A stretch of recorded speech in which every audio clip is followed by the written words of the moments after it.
Isang mapagpalang araw sa ating lahat. Ako po Zarina Espalamat, ilalahad ko na natutunan para sa daily devotion na pinamagat ng All Sins Must Be Punished. So yung scripture po natin ngayon is 1 Peter chapter 1 verses 14 to 19.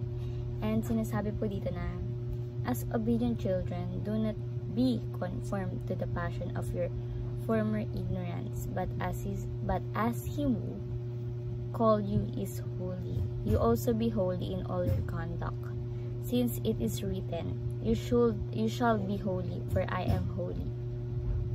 And if you call on him as Father would judge impartially, according to each one's debts, conduct yourself with fear throughout the time of your exile, knowing that you ransom from the futile ways inherited from your forefathers, not with perishable things such as silver as gold, but with the precious blood of Christ, like that of a lamb without blemish or spot.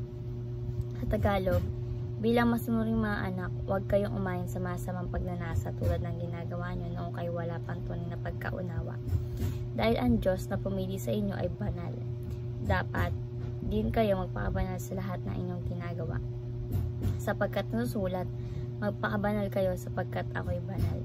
Walang itinatanggi ang Diyos. Pinapahalaga niya ang bawat isa ayon sa mga ginagawa nito. At dahil tinawag niyo siyang Ama, igalang niyo siya habang kayo nabubuhay.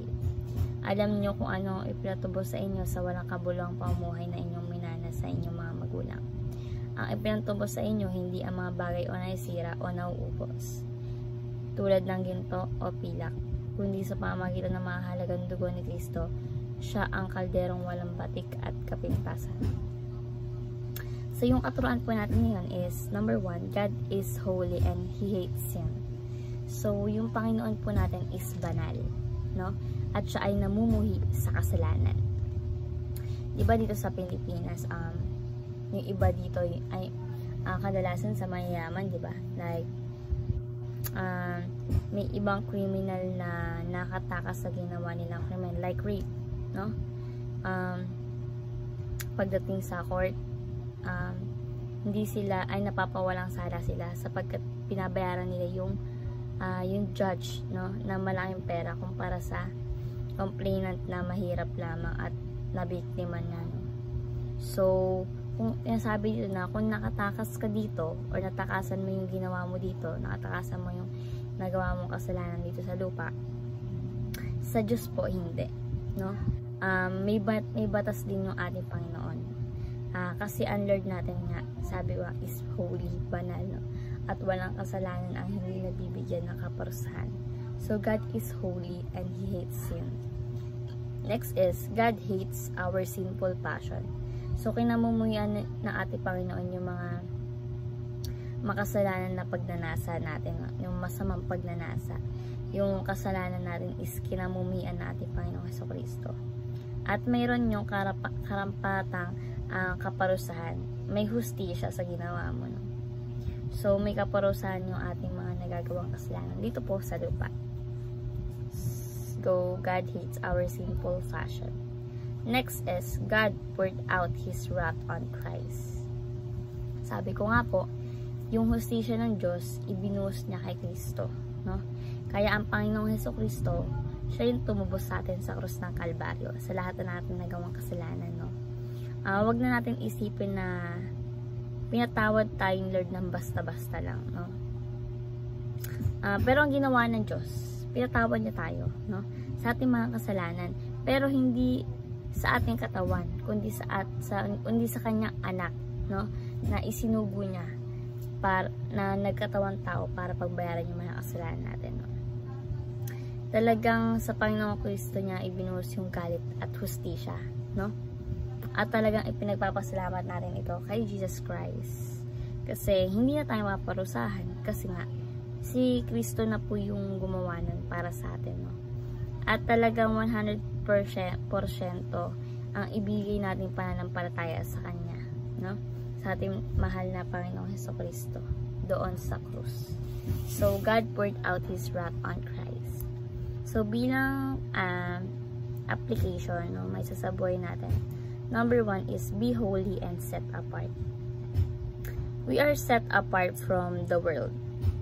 And imbis na makamundong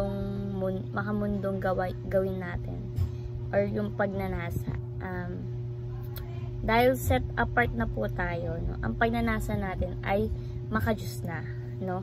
Ang ninanasa natin yung ating Panginoong Jesucristo na, yung ating God na, no. So be holy and set apart means nakahiwalay na tayo sa mundo, no. Tayo ay nasa Diyos na at tayo ay na ay Kristo na. So next is fear God and hate evil. Yung sabi ito, nakatakutan po natin ang ating Panginoong Jesucristo. Meron dapat tayong takot sa ating Panginoon, sa ating Diyos, no?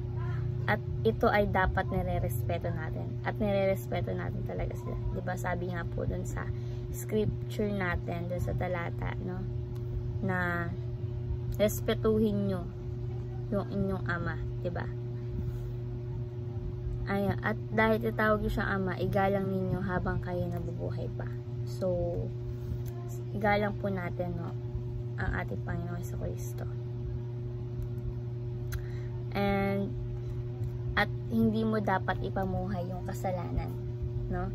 And when we fear God, we also hate evil. Kung may takot tayo sa Diyos, kakamuhian mo na yung kasalanan, no? Fear God and hate evil. And lastly po is go back to the cross. Diba sabi dun sa last is desensitizing ba yun? So sometimes nade-desensitize tayo, no? Kung ganito daw po yung feeling natin, mas lalo po natin kailangan bumalik sa krus, no, sa Panginoong Jesucristo. Kasi yung hari natin is servant, si God, si Jesus Christ servant yan. Hindi lang siya basta tagapaglingkod, no? Ganun katindi yung kasalanan natin na nagawa. Pero sa kabila po ng lahat ng yon, inibig niya po tayo, no? Imbis na sirain tayo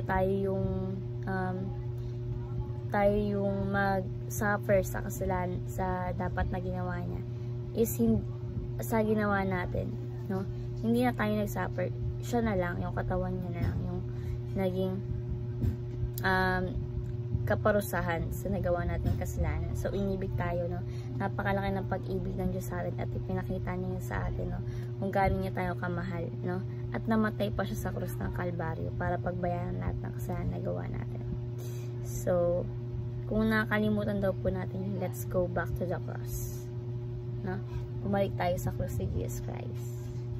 So, be holy and set apart, fear God and hate evil, and go back to the cross. So, ayun naman po yung aking natutunan sa daily devotion. Naway matutunan kayo at may share natin sa iba. At syempre, ma-apply po natin sa ating buhay. So, thank you po sa pakikinig at God bless po sa ating lahat.